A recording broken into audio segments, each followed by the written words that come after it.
자, 삼프로TV의 최고의 핫가이 우리 IBK 투자증권 박근영 부장님 모셔보도록 하겠습니다. 어서 오세요. 어서 오십시오. 안녕하십니까. 네, 댓글창을 봤는데 네. 아이디 부의 본능님, 네. 박가영님보다 박근영님이 더 좋습니다. 이거 점수 드려야 될 것 같은데요. 아이디가 본인 같으신데? 저 아니에요. 방금 뭔가 타닥타닥타닥 소리가. 열심히 치시던데. 저 아닙니다. 박가영님보다는 박근영 부장님이 훨씬 좋죠. 저도 그래요. 감사합니다. 네. 톤 확 낮아지는 거 들으셨죠? 남자가 우물쭈물 하시네요. 남자끼리 이러지 말씀하시는 맙시다. 네. 자, 알겠습니다. 시장 동향부터 먼저 짚어주신다면요. 네, 패드 인사이드 매파적 발언, 가시카리 이야기를 했죠. 그 JP모건의 고금리 장기화 경고 때문에, 그리고 이제 미국의 9월 소비자 신뢰지수와 8월 신규 주택 판매가 예상치를 하회했습니다. 시장 부담으로 작용했는데요. 코스피는 한 15포인트 가량 하락 출발을 보였고요. 2,448포인트 수준에서 시작을 했습니다. 외국인들은 선물 매수 그리고 기관은 현선물 매도 출발을 보였는데 개파락 출발했던 시장은 외국인 선물 매수 규모 확대로 낙폭이 축소됐고요. 코스닥은 9시 30분을 지나면서 바로 플러스 전환했습니다. 삼성전자 강세 출발한 가운데 제약바이오와 중소형 화장품, 5G 통신 장비주, 자동차 부품과 타이어, 조선과 자율주행, 로봇 등의 테마가 강세였고 2차 전지는 에코프로만 오전에는 강세를 보이면서 셀업체 낙폭은 오히려 두드러졌습니다. 종가 기준을 본다면은 LG 에너지솔루션의 삼성 SDI가 거의 다 회복을 하고 끝나긴 했는데 네. 아침에는 셀업체가 별로 좋지를 못했습니다. 네. 종호를 넘어서면서 기관도 선물 그리고 코스닥 현물 순매수 전환했기 때문에 오늘은 막판까지 기관의 수급이 좀 들어왔다 볼 수 있는데 다만 이제 추석 연휴를 앞두고 거래대금은 한산한 모습이었고 긍정적인 것은 어제 126개까지 급락했던 상승 종목수가 오늘 하락 종목수를 상회하면서 투자 심리가 어느 정도 개선된 점입니다. 다만 고객 예탁금이 약 48조 원대까지 빠져있기 때문에 거래대금 자체가 오늘도 많이 줄었거든요. 사진 띄워주시면 신영증권에서 올라온 자료를 가져와 봤는데 고객 예탁금이 이렇게 줄었죠. 21년, 22년 사이에는 거의 80조 원에 육박할 정도로 굉장히 높았었던 고객 예탁금이 지금 48조 원대까지 빠졌습니다. 그래서 아무래도 이제 시장의 에너지가 좀 떨어졌다 이렇게 볼 수는 있습니다. 요거는 오늘 기준인 건가요? 어제 기준입니다. 어제 기준. 네, 그렇습니다. 두산 로보틱스 증거금 다시 들어온 게 어제였나요? 일부 좀 들어왔겠죠. 그래서 그게 같이 들어와서 집계가 되는 건지 아닌 건지 좀 궁금해서. 네, 그러합니다. 그래서 그런 것들 때문에 이제 시장이 조금 활력을 좀 띠지 못하고 또 연휴가 워낙 길다 보니까 네. 이런 부분들이 나오는데 2시 30분을 지나면서 외국인 선물 매도 전환했고요. 장기간 연휴를 앞둔 시장 경계감이 지속됐지만은 오늘 말씀드린 대로 기관의 매수 규모가 확대되면서 코스피도 플러스 상승 전환하면서 5일 만에 반등세를 주었습니다. 원달러 환율은 밤사이 달러 강세 영향에 오전에 1,355원대까지 상승했지만 단기 급등 부담감에 종가 기준 1,349원대로 약부합 마감을 했기 때문에 1,350원대 정도에서는 일단 1차 브레이크가 걸리는 모습입니다. 업종별로는 의약품이 강세를 보였는데 파트너사인 이뮤노반트의 자가 면역 치료제 임상 1상 중간 데이터 발표에 한올바이오파마가 장중 상한가를 올랐고요. 뒤이어서 기계도 강세 기록하면서 기관 순매수 상위권에 위치했던 한미반도체도 상승세가 나타났습니다. 음식료품과 통신업 등 경기 방어 업종들도 강세였고 반면 보험이 가장 부진했고요. 2차전지 밸류체인 약세의 화학도 하락을 했고 전기전자 업종 내에서는 배터리 셀 업체가 약세가 나타났습니다. 코스닥에서는 기관 순매수세 유입되면서 상승 전환했고요. 업종별로는 음식료, 담배, 제약, 건설, 로봇, 소프트웨어 등이 상승을 보였고 미국 내에서 코로나19 재확산 그리고 중국의 네이몽구의 호흡기 질환 확산 소식 때문에 관련된 종목들이 강세를 보였습니다. 반면에 일반 전기전자와 오락 문화는 약세를 보였습니다. 오늘 어쨌든 연휴 앞두고 마지막 날 기술적으로든 어쨌든 빨간불을 보고 네. 좀 마감을 했다는 거. 요거는 좀 기분이 좋은데 아까 그 판포우님께서 굉장히 예리한 말씀을 해주셨는데 제목 좀 바꿔주세요. 기분 좋게 내려갈 수 있는 시장이라니요. 시장은 내려가면 안 돼요. 이렇게 말씀하셔서 저게 이제 집으로 내려간다. 그렇지. 지방으로 내려간다는. 지방으로 내려간다는 뜻인데 뜻인데 뭐라고 바꿔야 될까요? 기분 좋게 집에 갈 수 있는. 집에 가면 안 되지 또. 네. 귀향할 수 있는. 귀향 간다는 느낌 같아서. 한번 고민을 해주시기 바라겠습니다. 쉽지 않네요. 자, 오케이. 첫 번째 이슈 한번 가볼게요. 요거는 진짜 흥미롭네요. 네. 그 사드 보복 이후에 중국에서 첫 한국 광고 소식 걸렸습니다. 자, 사진을 띄워주세요. 한국으로 관광 가자. 자, 누구예요? 우리 그 기훈이 형. 네, 이정재. 네. 이정재 씨죠? 기훈이 형. 예. 그 언론에 따르면은 최근 중국이 6년 만에 한국행 단체 관광을 허용한 가운데 지난 이달 11일부터 베이징시 차오양구의 상무 중심구, 이게 이제 중앙 비즈니스 구역이거든요. 고층 빌딩에 배우 이정재 씨가 출연한 챌린지 코리아 전광판 광고가 송출되고 있다고 전해집니다. 네. 저게 어쨌든 아까 말씀드렸던 전광판 광고의 모습입니다. 네. 그래서 중국에서 한국 관광 광고가 송출된 것은 2016년 이후에 7년 만이고요. 베이징 중심부 대형 5개 광고는 처음입니다. 뭔가 변화가 좀 느껴질 수밖에 없거든요. 한편 이제 한국을 찾는 중국인 관광객 수가 2016년 807만 명으로 정점을 찍었지만 2017년 3월부터 본격화된 사드 보복 때문에 한국행 단체 관광이 사실은 금지됐고 뚝 끊어졌는데요. 2020년 초부터 해외 단체 관광을 전면 금지한 바가 있습니다. 중국은. 근데 최근에 이제 풀어주고 있는 거죠. 29일부터 10월 6일까지 중국의 국경절과 중추절 연휴가 시작되는데 대규모 관광객이 서울을 찾을 것으로 전망하고 있습니다. 중국 항공 데이터 제공업체인 플라이트 마스터에 따르면 오늘 29일부터 총 8일간의 연휴 동안 항공권 예매가 가장 많은 국제선을 조사한 결과 상하이와 서울 구간이 1위로 집계 됐습니다. 자, 사진 띄워주시면 그 말입니다. 사진 좀 띄워주세요. 네. 예. 그래프. 제일 왼쪽에 보시면은 한국 이렇게 해서 빨갛게 이제 동그라미 되어 있죠. 네. 제일 많이 올라와 있고요. 그 다음에 일본, 그 다음에 뭐 태국 뭐 이런 순으로 나와 있습니다. 근데 다음 순서 보여주시면 조금 아쉬운데, 자, 네. 중국의 국제선 선호도가 1위부터 5위까지 이게 한국투자증권의 자료인데 1위는 상하이에서 서울 노선이 1위예요. 근데 2위, 3위, 4위가 다 일본이죠. 네. 도쿄, 상하이, 베이징, 도쿄, 항저우, 오사카 이렇게 2, 3, 4위가 역시 일본 쪽입니다. 일본 많이 가네요. 많이 가요. 그러니까 중국도 일단 일본 쪽으로 좀 많이 가는 거고, 뭐 여러 가지 일본 관련된 여러 가지 뭐 이렇게 반대 운동, 물매 운동 있다고는 하지만 그래도 선호도가 2, 3, 4위가 일본입니다. 환율 상황도 그렇고. 돈 뭐 쓰러 가기 그렇죠. 좋고. 요걸 하면서도 가는 것 같긴 해요. 네. 근데 다음 밑에 오른 왼쪽에 보시면은 방일 외국인 비중, 올해 8월 기준으로 일본을 또 많이 가는 외국인 비중이 또 한국이 1등이에요. 26.6%. 그래요. 여전히 8월 달 기준으로도 일본을 한국 사람들이 제일 많이 가고요. 대만 사람이 그 다음에 있고 중국 사람이 3위입니다. 그럼 뭐 욕하기도 좀 힘들어요. 네, 그렇습니다. 그리고 이제 중간 보시면 방일 외국인 비중 2019년 8월 기준을 보면 중국인들이 40%나 일본을 갔습니다. 네. 그러니까 상당히 많이 중국인들이 많이 갔는데 많이 줄어 있긴 하죠. 16.9%로 지금 줄어 있는데 그때는 40%나 됐다는 거죠. 그리고 이제 오른쪽 마지막 거 보시면 2019년 7월 대비 회복률인데요. 전체 대비 회복률은 지금 한국이 일본 쪽으로 가는 회복률이 거의 뭐 160%, 170% 이상 되죠. 네. 회복률이 그죠. 그러니까 2019년 7월 대비 회복을 보면 한국이 1등이에요. 일본을 제일 많이 갑니다. 그리고 그다음에 캐나다인들이고 그다음에 필리핀, 미국, 그다음에 베트남, 홍콩 뭐 이런 쪽이 거의 2019년 7월 대비 회복을 거의 100% 이상 하고 있는 나라들이고요. 오히려 태국이나 중국은 오히려 뭐 일본 쪽의 회복률이 뭐 절반 안 돼, 중국은 절반도 안 되죠. 태국은 한 60%, 70% 되나요? 이 정도입니다. 그러니까 이제 일본 쪽으로 확실히 많이 가는 게 보인다는 거죠. 그래서 이런 부분들 좀 저희가 참고를 하면 될 것 같고요. 아무튼 일단은 1등은 서울이다. 네. 서울 중국인들이 많이 온다는 거고요. 이런 부분들을 좀 가지고 이야기를 할 수 있는데 한국투자증권에서 이제 이야기를 또 합니다. 그리고 이제 오늘 관광공사에서 나온 이야기인데 23년 8월 한국 전체 입국자 수는 109만 명이라고 합니다. 그래서 전년비 250% 성장했고 전 월비로는 5.5% 성장했죠. 그리고 코로나19 팬데믹 이후에 2개월 연속 100만 명을 초과한 게 8월입니다. 그래서 상당히 좀 7, 8월이 좋았다는 거고요. 중국인 입국자 수는 26만 명, 전년비 758% 증가했고요. 네. 전월비 15.5% 증가. 그러니까 증가세가 분명히 나온다는 거고 중국인 외 입국자 수는 82만 9천 명. 이게 전년비 195% 증가했고 전월비로는 2.7% 증가했습니다. 8월 달에 가장 많은 방한기를 기록한 시장은 어디죠? 일본입니다. 일본. 26만 명 정도 되고요. 중국도 26만 명 정도 되고 대만이 9만 9천 명 정도로 뒤를 이었습니다.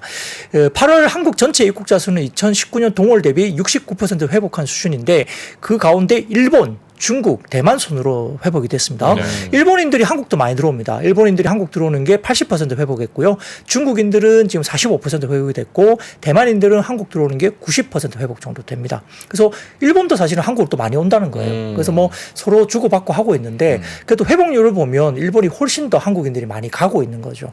그렇습니다. 그리고 8월은 한국 초중학생들의 방학 시즌이었기 때문에 아웃바운드 회복률이 빠르게 높아졌고요. 반면 인바운드 회복률은 전월 비로는 소폭 하락했는데 근데 관광객 수는 전월 비로는 많이 증가했죠. 왜냐하면 이제 날짜 수나 이런 것들 좀 필요하고요. 네. 인바운드보다 아웃바운드가 빠르게 회복하면은 뭐 국내 유통산업 내 유동인구는 감소할 수밖에 없죠. 외국을 많이 나가니까 당연히 유통기업은 매출에 좀 부정적인 영향이 있을 수 있습니다.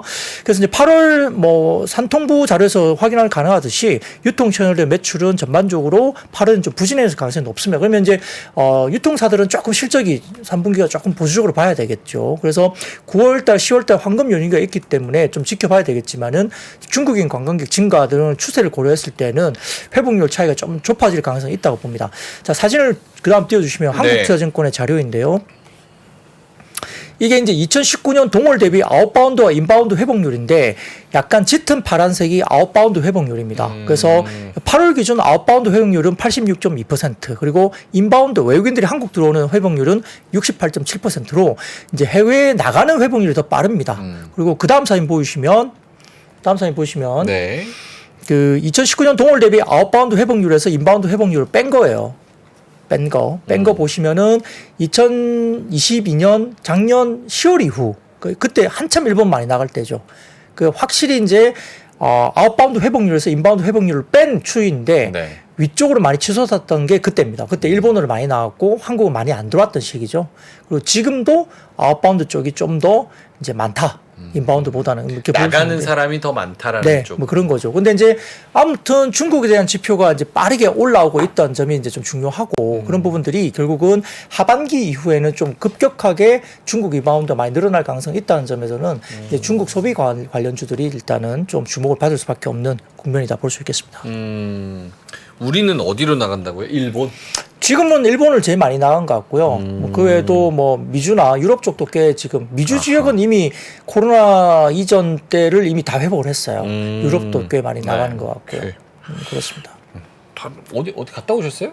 아니요, 근데 제 주위에는 이번에 연휴가 길잖아요. 네. 실제로 유럽이랑 미국 가는 분들이 굉장히 많이 늘었어요. 네, 실제로. 네. 그럴 수 있겠네요. 그래서 이런 상황이라는 거 알겠습니다. 어쨌든 뭐 중국에서 상하이 서울 요게 지금 1등 기록했다고 하셨으니까 네. 베이징 서울 요것도 좀 순위에 올라오기를 좀 기대를 해볼 수 있겠네요. 뭐 그러면 좋죠. 그리고 이제 이번에 8월부터 증편을 많이 하고 있어요. 네. 그러니까 중국과 한국 사이에 증편이 많이 되기 때문에 네. 하반기는 그래도 조금 더 바뀌지 않을까요, 분위기가. 그래서 일단은 중국 쪽 증편이 많이 되고 있고 또 들어오는 부분들이 많이 들어오게 된다면 뭐 소비 부분에서는 그리고 말씀드렸듯이 동남아인들이 들어오는 소비력보다 중국인들이 들어와서 한국에 쓰는 게 2배 정도 많이 쓰고 간다고 합니다. 그러니까 뭐 내부적으로는 일단 좋은 그림이 나올 수 있겠죠. 그래서 지금 3분기는 벌써 이제 지금 롯데 관광개발 제주도 쪽에 카지노 갖고 있는 네. 호텔 그쪽은 3분기 흑자 전환이 조심스럽게 이야기될 정도이고요. 일본인들이 또 많이 들어왔기 때문에 파라다이스 같은 경우는 카지노, 일본인 VIP나 이런 쪽은 이미 2019년 지표를 넘어섰다고 하거든요. 그래요? 카지노 쪽도. 그래서 중국인들이 들어오게 되면 또 카지노 쪽은 점점 더 중국인들은 이제 카지노를 좋아하기 그렇죠. 때문에 점점 네. 더 지표들이 좋아질 수 있는 상황이라 소비주들은 좀 지켜봐야 되고요. 또 이제 우리가 수출 국면에서도 인디 브랜드가 뭐 미국 쪽으로 많이 나간다 보고 있잖아요. 네. 일본 쪽의 수입국이 한국이 1등을 했다. 그것도 의미가 있는데 미국 쪽도 지금 8월 지표로 봤을 때는 수입 브랜드 중에 일본, 프랑스 제치고 한국이 이제 수입 브랜드 중에서는 미국이 1등을 했다는 거고요. 수입 비중이 한국 물건을 미국에서 들어온 게 8월달 기준 20.1%. 그 프랑스가 4월에 비슷비슷하게 한국하고 1, 2위를 차지했었는데 그때는 거의 비슷했어요. 18%가 비슷했습니다. 근데 이번에 프랑스가 8월달에는 16.7%로 좀 많이 쳐졌고 한국이 20.1%로 미국 시장에서 한국 제품을 제일 많이 수입을 하고 있어요. 아하. 그 시장이 제일 크죠. 그래서 인디 브랜드와 중소 브랜드들이 상당히 많이 약진하고 있다. 이것도 중요하고 그러면 어디가 좋아지죠? 또 ODM사도 좋아진다. 그쵸. 이런 개념이고 국내는 글로벌 텍스프리 같은 경우는 사업 이게 텍스 리펀드 같은 경우는 19년 수출을 이미 넘어선 수치가 최근에 나오고 있다. 이렇게 되니까 뭐 글로벌 텍스프리 같은 경우도 뭐 실적이 굉장히 좋아진다 볼 수 있겠습니다. 알겠습니다. 요거 관련해서는 이제 숫자를 좀 확인하고 싶어 하시는 투자자분들이 상당히 많기 때문에 네. 상세하게 한번 그래프를 보시는 게 의미가 있을 것 같고요. 자, 그리고 두 번째, 대중국 수출 불확실성 해소, 그리고 현물 가격이 오르면서 반도체 관련주 상승. 네. 대만 시장조사기관인 트렌드포스가 삼성전자가 9월에 128단 이하 낸드 50% 감산하고 있다고 밝히면서 가격이 반등하기 시작한 낸드 플래시가 4분기에도 상승세가 이어지는데 그 폭이 훨씬 더 상향 조정될 것이라고 이야기했습니다. 당초 예상했던 0에서 5% 가격의 상승에서 본인들이 상향 조정을 해서 3에서 8%대의 전망치 상향 조정을 한다고 트렌드포스는 밝혔습니다. 여기에 따라서 오늘 뭐 기존의 HBM 관련주로 언급이 됐던 주도주였죠. 이수페타시스, ISC, 뭐 한미반도체, STI 등등이 굉장히 급등세를 나타냈는데요. DRAM 스팟 가격 현황을 보시면 첫 번째 사진을 좀 띄워주시면 예. 이게 이제 오늘자 DRAM 스팟 가격 현황입니다. 이 보시면은 오른쪽에서 네 번째 줄 보시면 녹색으로 이렇게 위쪽으로 상향 표시가 많이 되어 있을 거예요. 그죠? 네. 이게 DRAM 가격별로 대부분 제품이 상승세 보이는 부분을 볼 수 있습니다. 그리고 9월 들어서 계속 오름세였어요. DRAM은 이미 그렇게 올라왔고요. 다음 사진 보시면은 낸드 스팟 장중인데요. 이 보시면 위에 두 개 가격이 이제 녹색으로 이제 상승 쪽으로 이제 체크가 되고 나머지는 플래시긴 하지만 네. 일단 낸드 쪽도 가격이 올라옵니다. 근데 DRAM 쪽이 먼저 움직이기도 했지만은 뭐 트렌드포스 입장에서는 낸드도 상향 폭이 상당히 높아지는 쪽으로 4분기에 추정을 했기 때문에 분위기가 굉장히 가격적으로 올라오는 게 보입니다. 거기다가 이제 이렇게 현물 가격이 올라가는 분위기인데 오늘 어떤 이야기가 나오냐면 네. 미국 정부가 이르면 이번 주에 삼성전자와 SK하이닉스의 중국 공장에 대한 대중 반도체 수출 통제를 무기한 유예 조치를 할 것이다라고 방침했습니다. 이거는 굉장히 불확실성이 해소되는 거죠. 네. 그래서 이에 따라 국내 반도체 업계의 중국 사업을 둘러싼 불확실성이 상당 부분 해소될 것이고요. 내달 11일 만료되는 대중 반도체 수출 통제 유예 조치와 관련해서 미국 상무부가 한국 기업에게 검증된 최종 사용자 이게 VEU라는 건데 방식을 적용해서 향후에 수출 통제를 사실상 무기한 유예할 것으로 밝혔습니다. 그래서 이건 발표가 조만간 나올 것인데 VEU는 일종의 통합 라이센스로 미국 상무부에 삼성전자나 하이닉스가 사용할 반도체 장비 목록을 제출하고 이에 한해서는 별도 허가 없이 자유롭게 장비 반입을 하는 방식으로 알려져 있습니다. 그래서 이렇게 미세한 세부 사항을 놓고 논의를 진행해왔다고 이야기되고 있고 이 두 회사가 반입할 수 있는 장비 목록에 대해서 사실상 논의가 마무리됐다라고 기사가 나왔습니다. 그러니까 이거는 사실은 어떻게 보면 상당히 좀 불확실성 해소되는 부분에서는 중요한 이슈이죠. 거기다가 한투증권에서는 오늘 뭐 삼성전자 실적 발표 관련된 관전 포인트를 관련해서 감산이 멈출 때를 기대한다는 리포트를 냈는데요. 상반기부터 이어진 감산은 보유 재고를 줄이는 목적이 가장 큰데 감산 기간을 통해서 삼성전자가 집중한 것은 오히려 텍 마이그레이션 이게 이제 기술적인 진보죠. 미세화 공정에 대한 이슈입니다. 공격적인 텍 마이그레이션 작업을 통해서 턴업에 대한 수익성을 극대화할 수 있는 그 조건, 환경을 갖추었다고 평가했고요. 감산에 따른 공급 조절 효과는 이미 나타나기 시작하면서 3분기부터 DRAM 평균 판매 단가가 상승 전환할 것으로 봤고 24년까지는 낸드 적자가 일정 부분 이어지기 때문에 DRAM에서의 영업이 극대화가 굉장히 중요하다. 그러니까 낸드는 그래도 좀 보수적으로 봤어요. 네. 그래서 3분기 실적과 관련된 지금 가이던스가 살짝 지금 조금 삼성전자에 대해서 약간 톤다운이 조금 네. 되고는 있습니다. 그래서 최근에 삼성전자가 조금 주춤하긴 한데 가격적인 부분에 이런 부분들 4분기에 대한 기대감 상당히 높아지고 있다고 볼 수 있습니다. 다음 사진 보시면 골드만삭스 관련된 자료인데요. 오늘 나왔습니다. 자, 보시면은 HBM 관련해서는 25년 정도가 돼야지만이 아마 슬라이트하게 언더 서플라이가 0.2% 정도까지 이렇게 온다. 그러니까 다음 사진 보시면 표가 나옵니다. 이 골드만삭스 관련된 표인데요. 23년은 3.2% 정도가 모자라고 24년은 1% 모자라고 25년 정도가 돼야 슬라이스하게 아주 슬라이스하게 HBM의 어떤 수요와 공급이 조금 맞춰지는데 그래도 25년까지도 HBM이 모자란다는 거죠. 그죠? 서플라이와 디맨드가 있을 때 서플라이 부분이 모자란다는 겁니다. 이게 네. 이제 골드만삭스 리포트고요. 이렇게 지금 HBM의 어떤 강세를 여전히 이야기를 하고 있습니다.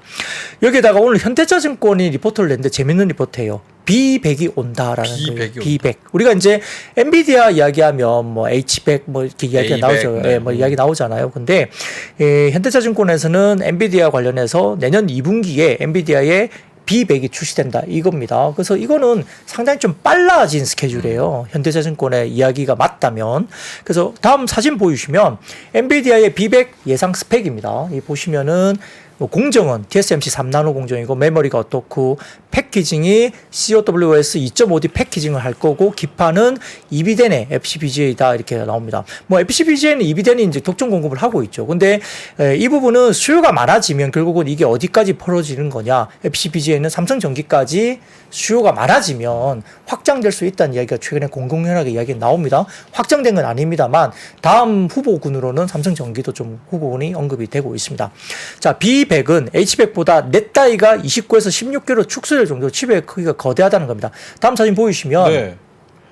AMD의 총 유닛을 이제 표시를 해놨죠. 그래서 23년 4분기에는 AMD 쪽에 굉장히 이제 유닛이 많이 이제 증가를 하게 되는데 오른쪽 보시면 엔비디아 H100과 B100의 넷 다이인데 이게 이제 다이가 축소되면 크기가 커진다는 이야기예요. 쉽게 말하면 칩 크기가 이만큼 커지는 거예요. 그래서 곧 테스트 소켓과 기판 사이클의 어떤 확대를 이야기할 수밖에 없다는 칩 거죠. 크기가 이게 커지면 좋은 거예요?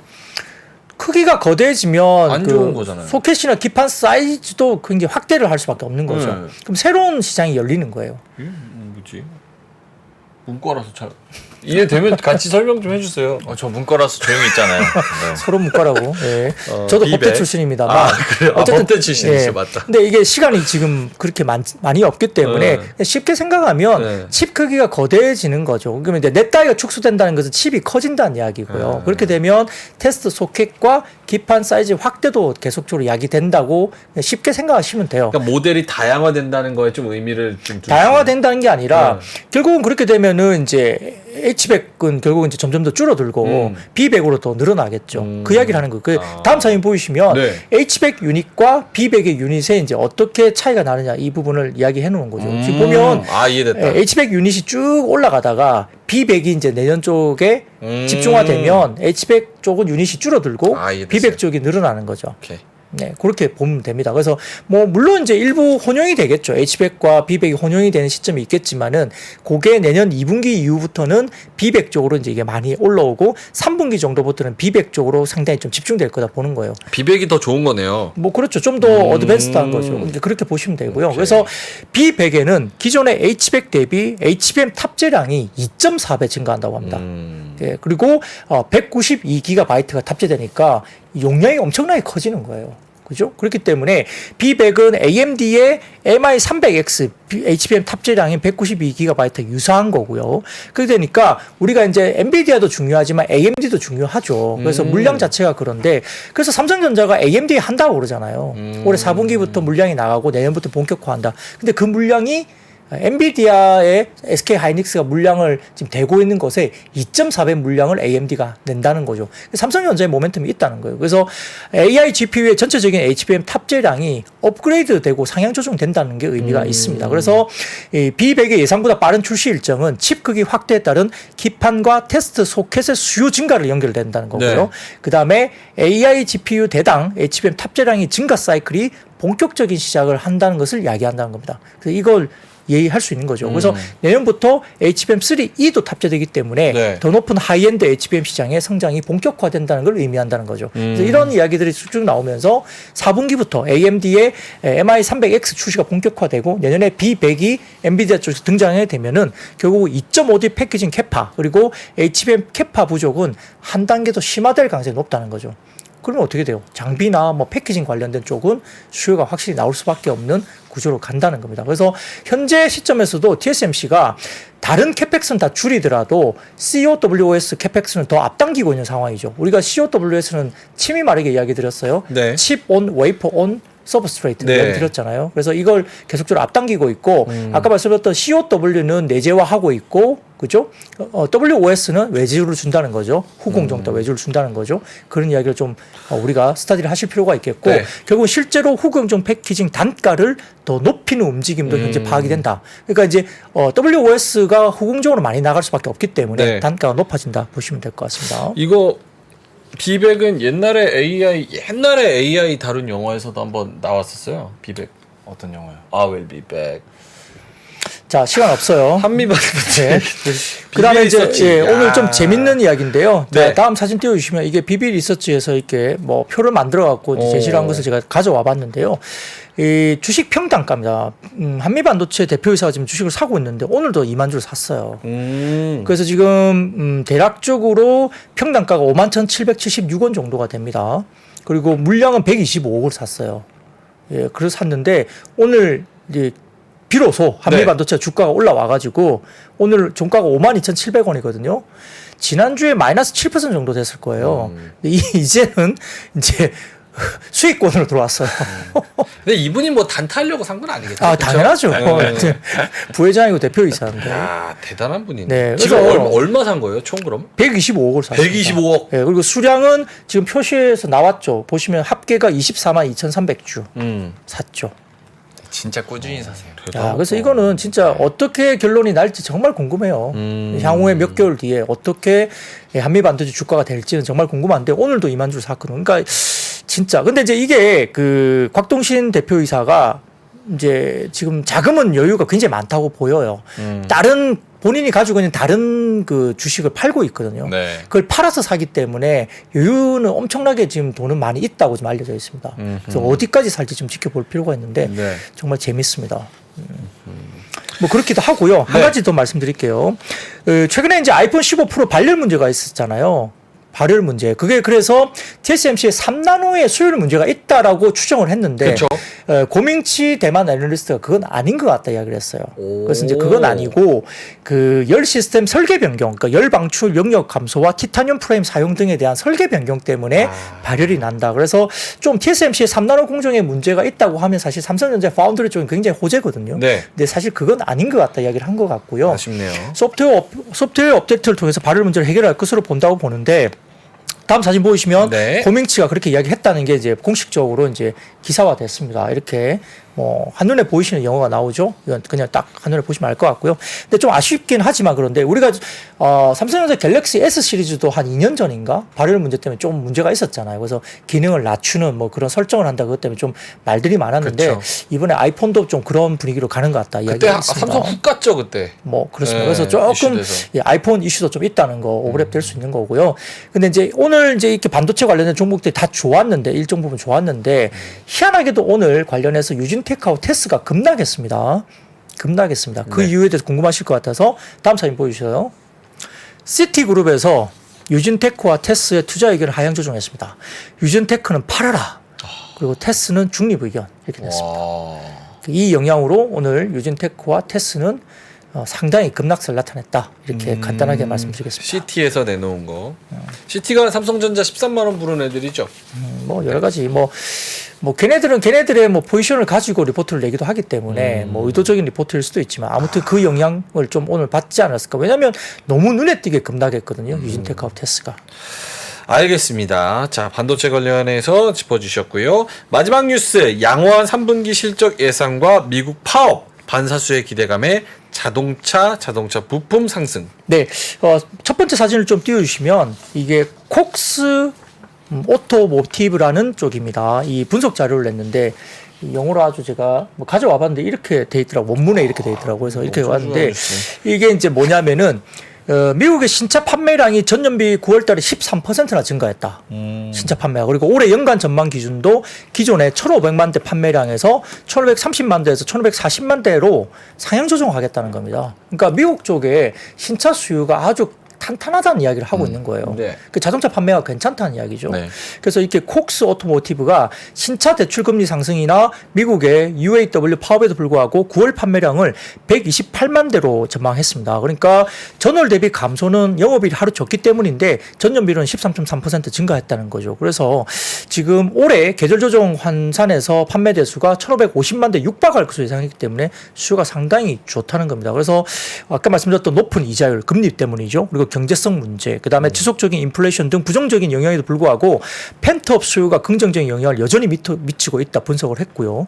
재고가 증가함에 따라 리테일과 플립 판매 모두 증가하고 있는데 렌탈과 상업용 플립 판매, 플릿은 이제 우리가 렌탈이라든지 리스 쪽이죠. 그래서 이쪽은 각각 렌탈은 62% 그리고 플립 판매는 40% 증가했습니다. 네. 이게 이제 현대기아가 잘하고 있는 거잖아요. 최근에 많이 낮추었다가 맞아요. 이쪽에 집중하고 있는 부분인데 현대기아가 팔린다는 거죠. 업계 재고는 200만 대를 상회하면서 전년 동기 대비 80만 대 이상 증가했는데 이게 부정적으로만 볼 게 아닌 게 판매량이 증가되고 있기 때문에 재고가 없어서 못 파는 건 아니라는 거죠. 그래서 다음 사진 보여주시면 네. 유진투자증권에서 관련된 자료를 가져와 봤습니다. 재고 수준이에요. 왼쪽을 보면 미국의 재고 일수와 재고 대수 추이고요. 오른쪽은 재고 대수입니다. 그래서 200만 대를 조금 넘어섰죠. 오른쪽 끝에 보시면.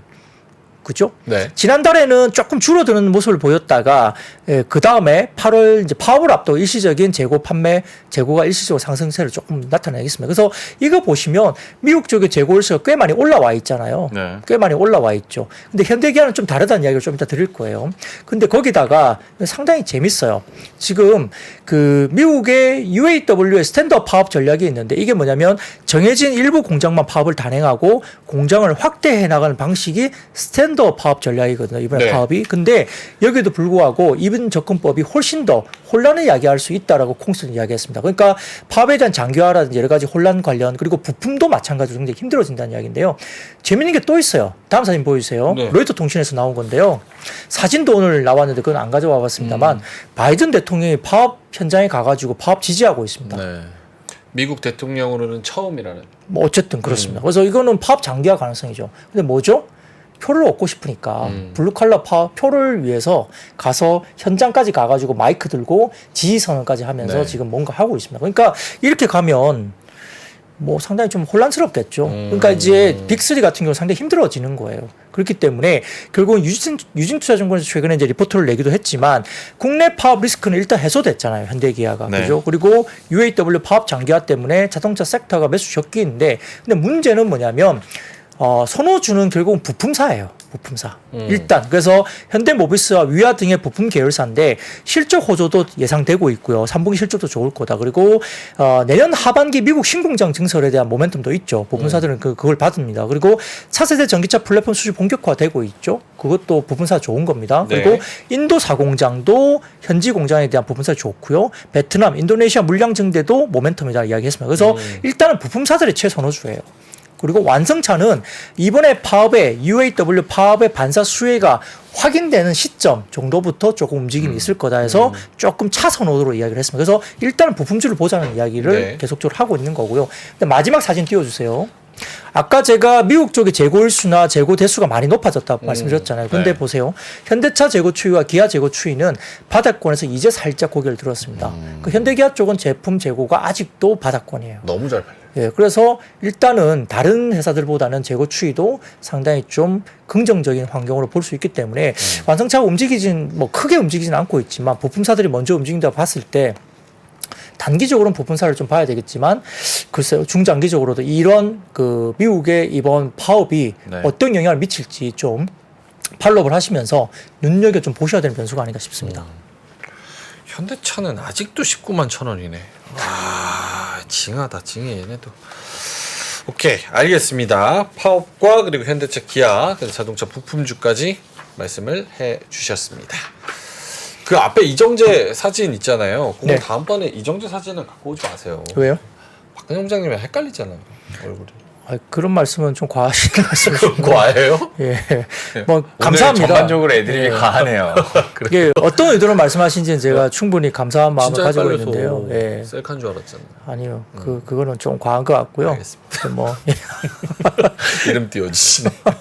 자, 알겠습니다. 그러면 연휴 동안 또 이제 박근영 부장님을 뵐 수 없기 때문에 맛있는 거 많이 드시고 네, 건강하게 좋은 모습으로 다음 주 수요일 날 다시 찾아뵙도록 하겠습니다. 데일리인트 IBK 투자증권 박근형 부장님이었습니다. 고맙습니다. 네, 감사합니다. 외환위기 오는 거 아니에요? 금융위기 오는 거 아니에요? 이런 질문들을 좀 굉장히 많이 받았었습니다. 탐욕이 되게 강했을 때 위험자산으로서의 극단적인 쏠림이 나타나고 공포감이 극에 달했을 때 안전자산으로서의 극단적인 쏠림이 나타나거든요. 과거의 일이 미래에 똑같이 일어난다 이건 아니지만 그때 당시에 위기 상황에서는 어떤 공통점들이 있었는지를 보면서 우리가 대비를 하는 방법도 고민해 볼 수 있고요. 과거를 제대로 이해하는 순간 위기의 실체가 드러납니다. 오건영의 현실 경제 이야기를 서점에서 만나보세요.